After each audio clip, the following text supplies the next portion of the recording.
Dr. Cassie from NAVC's Vetfolio and the host of Vet2Vet. Pain management can really be a game changer in our older feline patients. I know I've personally seen the difference it can make in my patients. Now, convincing those feline patients to let us know that they need pain control, that's kind of another story. Today's Vet2Vet is presented by Solensia Frunevetmab injection, which is indicated for the control of pain associated with osteoarthritis in cats. I'm joined today by Dr. Tracy Dice with her vast and varied career, including experience in small animal surgery and emergency medicine. Dr. Dice has become a skilled communicator in even the most difficult situations, and I've had many lovely conversations with her, so excited to have you here today. Of course, your varied communication experience includes talking to cat owners about veterinary care and how to have a productive feline appointment. So thank you so much for joining me today. Always love to be here, Dr. Cassie, one of my favorite places to be. Yes, and I'm so excited to talk about Solensia because I've really seen some really great results with this medication. But, of course, it starts by getting that diagnosis originally, and it can be really hard to recognize osteoarthritis in our feline patients. They just don't tell us the same way that dogs do. So can you remind us why it's important to be on the lookout for OA in these kitties and kind of what we're looking for? Yes, big question, but let's just start with the incidence rate of osteoarthritis in cats. Yeah. 40% of our feline patients have osteoarthritis. And you mentioned something, you mentioned the older cats slowing down. Is it surprising to you that cats as young as 6 can have radiographic evidence It is surprising. of osteoarthritis? So it's not an old kitty disease. It can affect even our younger mittens. And because cats are so unique, we've talked about this, they're snowflakes. They're not small dogs, and then each one is so different. We have to learn to communicate with them. They tell us they hurt. They just tell us in a different way than dogs. They're not going to come in limping. Right. Ever. We have to know what to look for those subtle signs. So, diagnosis of osteoarthritis, a lot of times it begins with partnerships with our cat caregivers so that they can monitor behaviors at home, have it on their radar. Hey, my cat might be in pain, to come in, so then we can move forth with diagnosis. That makes a lot of sense because, of course, with most animals, we get them into the veterinary clinic and that adrenaline goes up. And we even see this with dogs, like where the owners come in and they're like, I swear he was limping at home. Even more so with cats. They weren't going to tell us anyway. Now they're really not going to tell us if they're in pain. Absolutely. And because so many cats dislike coming to the vet, it's a very stressful place for them. Cats like being in their place. Yeah. So anytime we pluck them out of their place and we bring them to the vet clinic, there is an added component of fear, anxiety, and stress, which can cloud our ability to get a diagnosis. But when we partner with the cat caregiver, there's an osteoarthritis checklist, a screening tool. That is great. It looks at 6 common behaviors that cats will do not well if they have osteoarthritis pain. So having our cat caregivers get a jump start on that screening helps us get a diagnosis. It's incredible.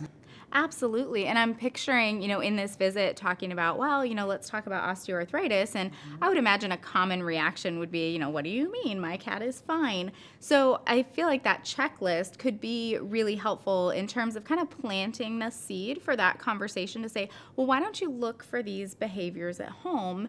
And, in having that conversation, we have to kind of, craft our communication to help the pet owner understand what we're talking about. Can you talk to us about just the importance of having that productive feline annual visit and how to have that conversation with owners? Absolutely. And I like to have my pet owners do their osteoarthritis checklist before coming in. Sure. We know it's difficult to find something, send our patients home only to get them back in. So trying to tackle as much as I can in that visit is key. I want to do a great job by the cat and the cat caregiver. So what is delicate when we're talking to our feline, our caregivers? We never want them to assume that they've missed something. Sure. Right? I have a cat. it wasn't until I started studying osteoarthritis pain until I noticed, oh yeah, my cat has osteoarthritis. I'm a veterinarian. So making sure that we're vulnerable, empathetic with them in covering these behaviors, and really highlighting the value that we put on their communication to us on what is happening with their cat. So what it might look like for me is I might say, hey, Miss Smith, I really need your help on this one. I need to screen Fluffy for osteoarthritis pain. What we know about osteoarthritis is it's higher in incidence than we thought. We want to get a jump start on it.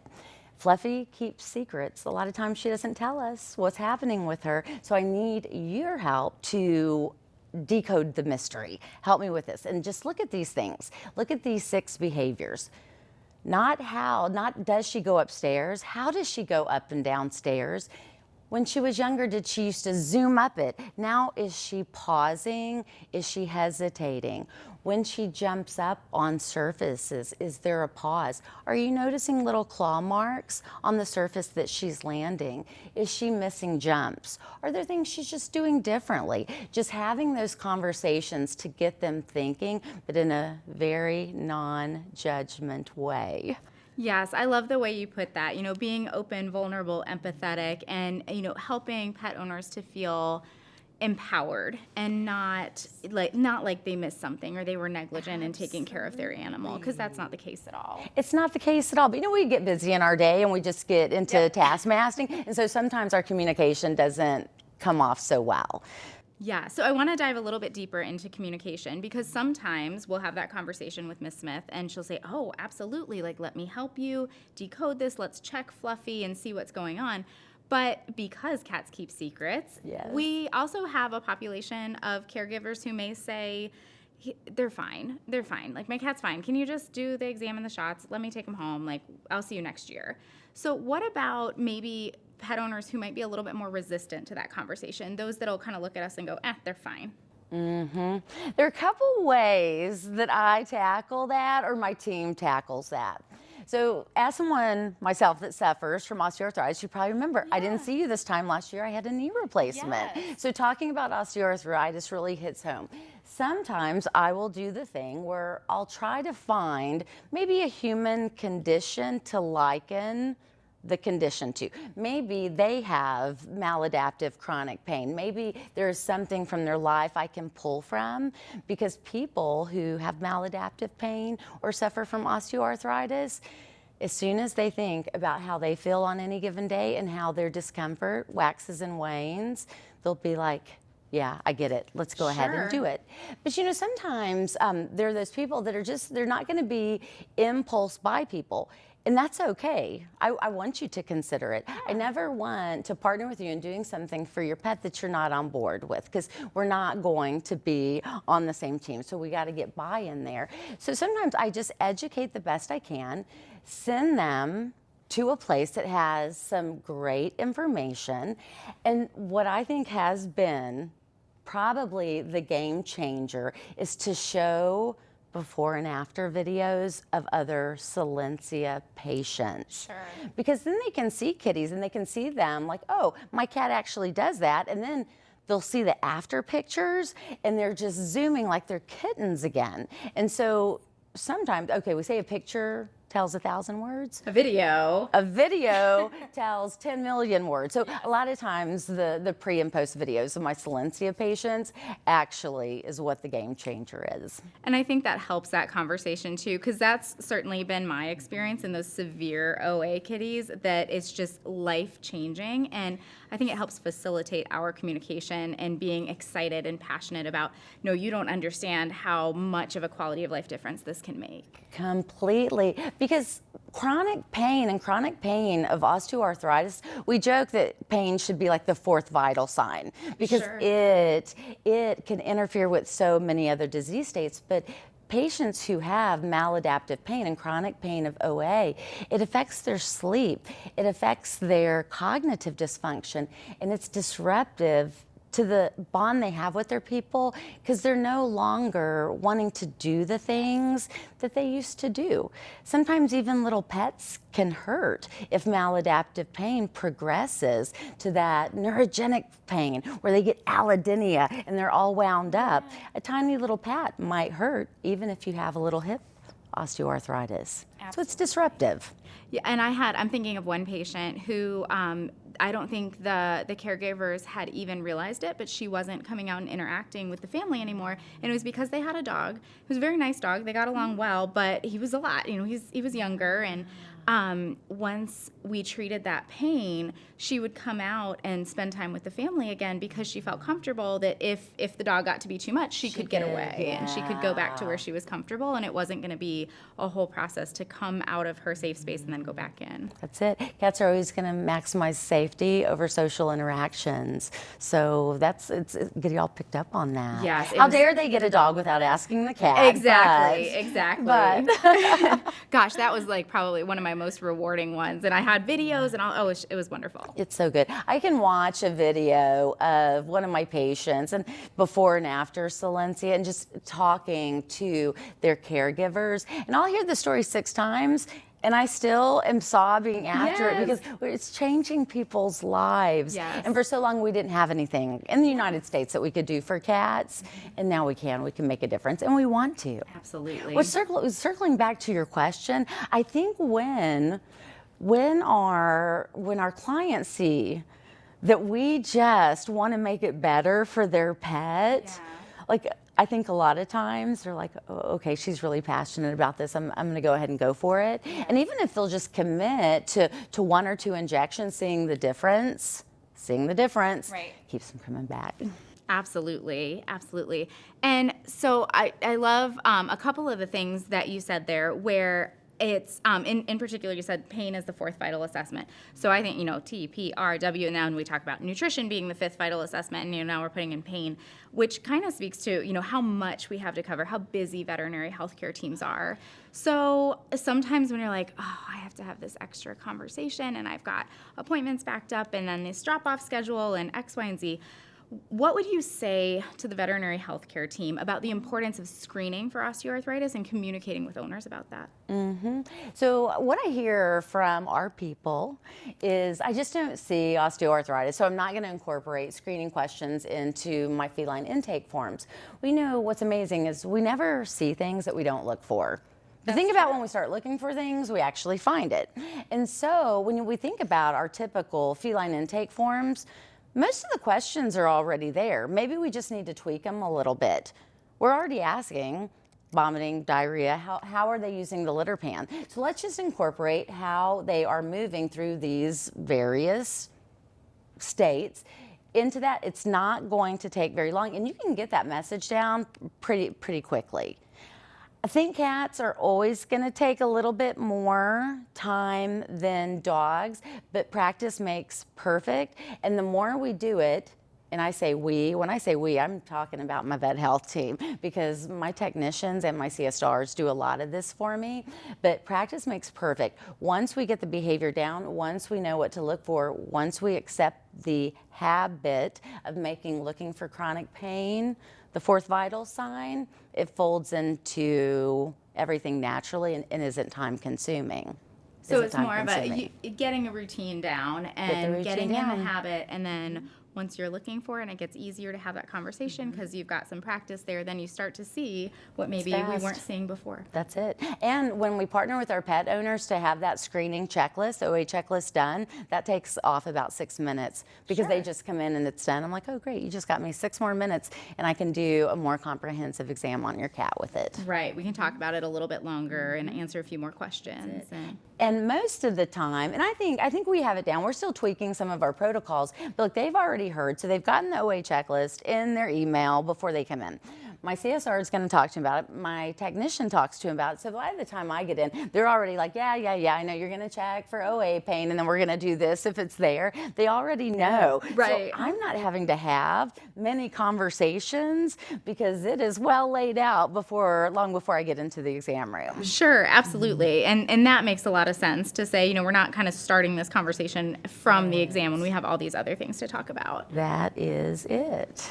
Well, you talked a little bit about this from your own experience and kind of related that to how these cats are feeling, but can we dive into a little bit more detail about chronic pain and what that does to the body? Yes.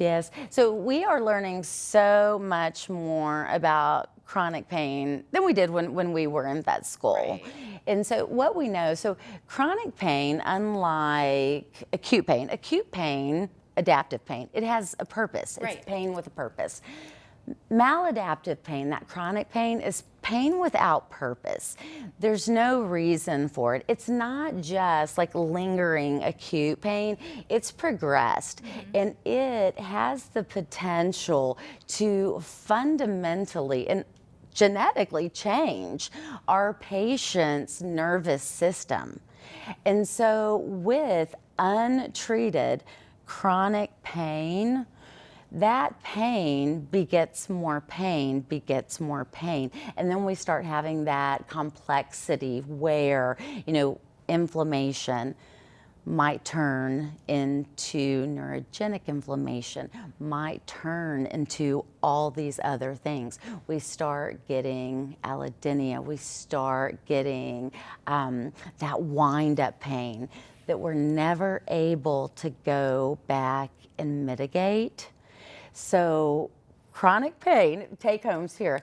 Chronic pain is bad. Right. It's bad, and we need to intervene as soon as we possibly can. We need to intervene in a multimodal way so that we can hopefully prevent it from becoming its own disease state and interfering with all the other systems in the body. Absolutely. And I love what you said about treating it as soon as possible because, of course, as this is going on, those pathways are getting stronger and stronger and stronger and harder to interrupt. They are. So it might be one of my feline patients, maybe I have pain in my stifle or my hip. If I don't address that, if I don't get ahead of it, eventually that pain might radiate everywhere. Where I could take a feather, one of their little toys, and just touch them somewhere or try to pet them on their head, and they are on sensory overload, all because those neurons are just firing a message. I'm hurting. And it just breaks your heart to think about that. And as you mentioned, we haven't really had a great slew of options to treat these patients in the past. So can you remind us about treatment options that we do have when we finally identify that OA patient? Yeah. And it's just like everything else in vet medicine. We want to attack it multimodal. Okay, but the first thing we want to do, I think we all think, I think we agree on this, we have to manage the pain. Right. So we want to get control of the pain. Cats are not small dogs, and it's not that easy because we don't have very much to offer. I'm glad we have something more now. But if we were to look at WSAVA or AHA guidelines, Tier 1 management of pain are going to be your anti-nerve growth factor MAB, so Silencia, Frinvet MAB injectable, or NSAIDs. NSAIDs are great. They're 20 years old. Like, we've had them for a long time. The cool thing is, and there's nothing wrong with NSAIDs, we love them. We're just learning more about the disease state and different mechanisms of action. So we know the nerve growth factor plays a big role on neurogenic inflammation and pain. So that's another thing we can do. But for cats, we don't have approval for chronic use of NSAIDs for OA pain. So there hasn't been a lot we can do. Plus, any of us who have cats, do you have a cat? I don't have a cat. Can I call you out on that? That's you terrible. can call me out on that. No, that's fine. Yeah, but you see a lot of cats. So. I do. I have an allergic husband, so no cats at my house, unfortunately. Gosh, yeah. But you see a lot of cats. I do. So giving a cat a pill once to twice a day, easy, not easy?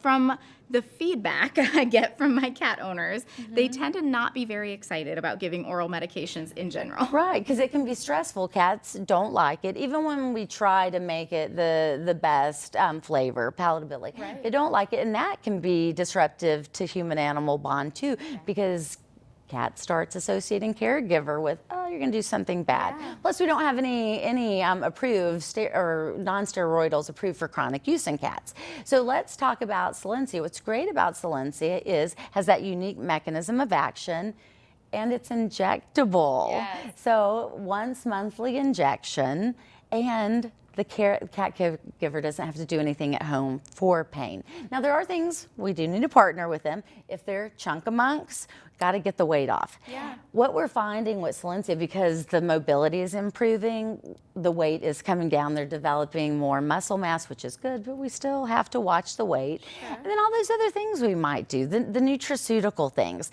We want to do any rehab that is needed. We want to do environmental modifications. Okay. If you are a cat with osteoarthritis, and I'm asking you to get into a litter pan that is this deep, Yeah. you're gonna like that? You're gonna not like that. It seems like a recipe for peeing on the floor. There you go. So that might happen. So we need to modify litter pans. Maybe if your favorite space, we know cats have a vertical world, favorite space is high, you can't jump there, let's get some little ramp systems for you. Yeah. Just help them out a little bit while we are navigating their osteoarthritis. Lots to do, multimodal. Start off by managing pain. Sure. Get them comfortable, that? and then I did. Ooh, It's like, again. this is where we start. That's what we do, people. Let's do it. Yes, I love it. No, I think that makes a lot of sense. Like, get them comfortable first and foremost, and then absolutely with the environmental modification. I've told this story so many times. I'm going to tell it again of just setting animals up for success. Where I had a lab that would keep getting into the garbage, and I was just at my wit's end. I'm like, how do I keep him out of the garbage? And someone was like, can you just put the garbage in a closet? And I was like, yes. And they're like, look, problem solved. And so exactly, don't make it where they have to continue to jump up on something. Just help them out. Do that environmental modification. It'll reduce stress, give them their quality of life back, and now their pain is controlled. And we've really won in a lot of ways. Isn't it funny that we can see those things? Like, okay, if that was your client coming in with a lab, you would have been like, put the trash can behind the pantry door. Right. But when it's us, we're like, I wonder what's happening here. Yeah. What can I do? Yes, I was just at a complete loss. And then finally someone said that, and I was like, oh, this could be simple. So yeah, if they can't jump up, make it where they can jump up. And then if their pain is controlled and we can do that, then we just have a much happier feline patient overall. That is it. That is it. Well, so as you mentioned, this is injectable, and it does need to be given kind of on a regular basis. And that can be one challenge. It's hard enough to get owners to bring cats in on a regular basis for screening and things like that. What would you say to a pet owner who said, what do you mean I have to bring my cat in once a month? Mm-hmm. So hopefully, if I'm doing my job well, that's not the first time we're having that it's difficult to get to the vet conversation. Sure. It might be, though. I'm just going to be transparent. It might be. Like, I could have missed that conversation on all the right things to do to help your cat get to the vet. But if in this particular case, what we're going to do is, one, we're just going to start with the logistics of it. Okay, what is stressful for you? What's stressful for your cat? Let's navigate those. We have so many wonderful tools for feline friendliness to try to make that a positive experience. But sometimes it's just not going to be, and it is what it is. But what we are finding, this is interesting, what we're finding with Solensia, that conversation's not having to happen too much because they see the benefit.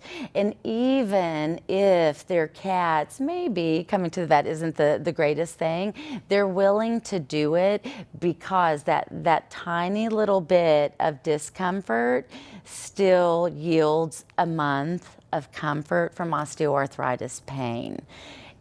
And so it's worth it for them. Yes, it is that worth makes it. a lot of sense. They see the difference, and they're like, it's worth the stress of this, couple of hours of getting everything taken care of for the benefit of quality of life that my cat gets.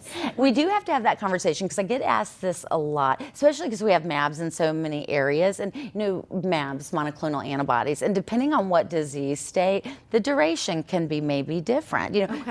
Some monoclonals we might be able to stretch out a little further. So the last thing, Dr. Tracy, could we come at 6 weeks? Could we come at 8 weeks? And I think with Solensia, the answer is we really have to stick to the no. Okay. We're people pleasers maybe by nature, and we want to try to extend, but what we know is the monthly injection is very important. We don't want our cats on a roller coaster of pain. Yeah. We want to manage their pain so that they can continue to have that quality of life at that homeostatic point. Right. Because we're managing the pain of OA.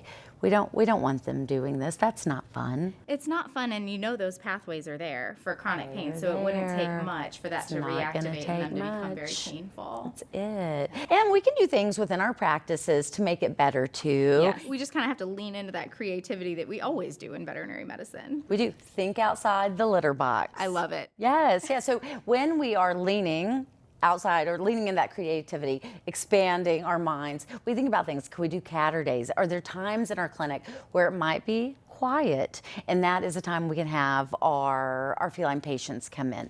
If we're not already doing vet tech appointments, let's get vet tech appointments going for those subsequent visits. And then one thing we've explored is doing house calls for some of our feline patients that maybe aren't good travelers. I'm glad that you brought that up, because I do think that's a question that a lot of us have is, can we do, technician house calls, or is this something where if we did house calls, like a veterinarian needs to be there and giving it? How do those house call visits work for you, or how have you explored those? Yeah, so our technicians are doing, with direct supervision, they are doing Solensia house call injections. We don't dispense Solensia to cat caregivers, but our technicians are able to offer the house call and give Solensia in the cat caregiver's home.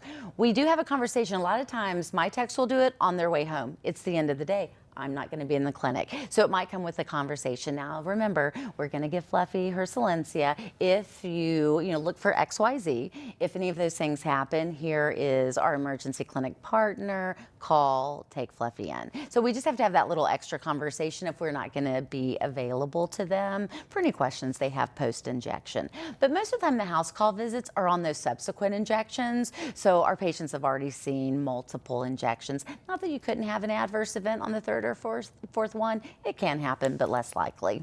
Sure, that makes sense. I'm so glad we talked about that, because like I said, I think that is a common question of how do we make this feasible to do once a month injection on these cats, and I think house call can be a great option. It is. And I'm a helicopter vet. Yes, me too. I'm a helicopter vet. I'm probably more of a helicopter vet than I am a helicopter mom. Sure. So my thing, we get a TPR. We don't do rectal temp. We do a little temp, and then we check mucous membranes. We assess vitals. So my techs do a little mini hands-on before giving Solensia. That way we know, hey, cat's looking groovy. We can go and proceed. If they see anything that would be a little wonk, favorite word again, love it, then they'll use their best judgment or call me and say, hey, I think we should postpone. She should come in. I'm seeing this. I want you to put hands on her first. Sure. That's how we do it, and I think the quality assurance works pretty well. And that makes sense, because that's similar to how that would go for like a technician appointment in a clinic of, they're going to see the cat, they're going to do the quick assessment and then give the injection, send them out the door, or if they have concerns, they're going to come and get you. So very similar interaction. Very interaction. Yeah. Same.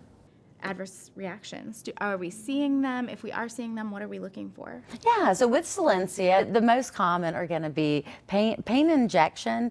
What we know, so Solensia is housed in the fridge. So when we pull it out of the fridge, if we'll just hold it in our little warm hand, my hands are pretty warm these days, before we inject it, taking that cold out will help with the sting a little bit. Okay. So we see that. We see the typical things that we see in cats: vomiting, maybe a little lethargy, not high incidence of those.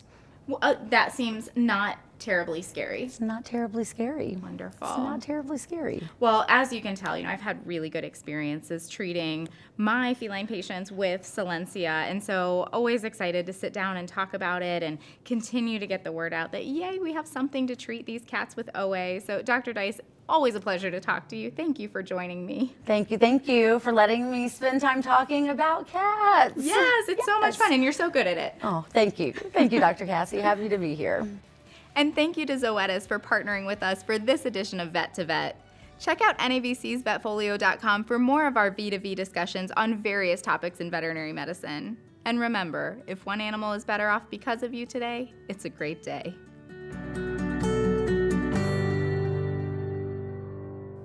Important safety information for Solensia, Frunavetmab injection. Solensia is indicated for the control of pain associated with osteoarthritis in cats. For use in cats only, women who are pregnant, trying to conceive, or breastfeeding should take extreme care to avoid self-injection. Hypersensitivity reactions, including anaphylaxis, could potentially occur with self-injection. Solensia should not be used in breeding cats or in pregnant or lactating queens. Solensia should not be administered to cats with known hypersensitivity to frunevetmab. The most common adverse events reported in a clinical study were vomiting and injection site pain. See full prescribing information at solensiapi.com. That's SOLENSIAPI.com.